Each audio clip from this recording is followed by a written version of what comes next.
Let's make this delicious ogbono and okra soup together.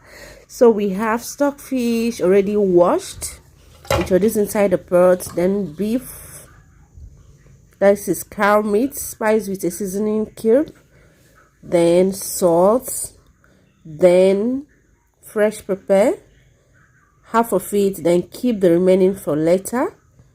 Cover and allow it to steam.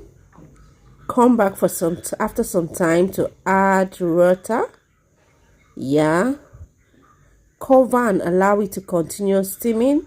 Then return to the dry fish you'll be using. This is bonga. Purpose in Hausa language. So I'll have to debone it at this point.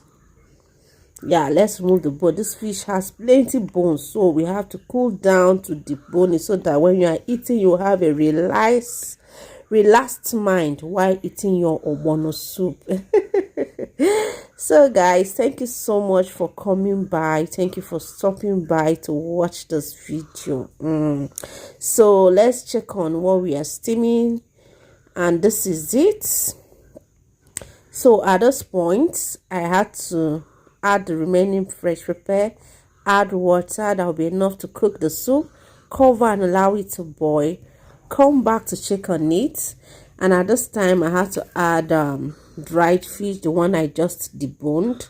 Then after adding it, I will cover and allow it to boil for some time, then come back to check on it. So it's time to introduce palm oil. So I will introduce palm oil, then add the next ingredients, ogbono.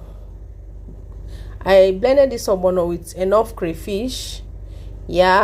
After adding the ogbono, I will allow it to cook. It's gas cook very well. I will stir a bit, to make sure it doesn't form any form of lumps. Then I will allow it to continue cooking. Hey, this ogbono will be nice. Look at it. The drawing is drawing. I'll allow it to cook, then add my last ingredients, which is okra. I won't be using any leaf for this soup. I'll just be using just okra and ogbono. That's what I'm cooking today. So after adding this okra, I'll allow it for 3 minutes and it will be good to go. At this point, look at the ogbono. The ogbono is ogbonoring. So let me see some opportunities to thank every of my subscribers. Thank you so much for the minute feed. Subscribe to this channel, both new, old, and intended subscribers. Please, thank you. And if you're following me on Facebook, thank you for your follow, likes, comments, and shares. And if you are still contemplating whether to subscribe to this channel or not, please do well and subscribe. Turn on your notification bell so that you'll be notified each time we upload a new video. Thank you, love you, share.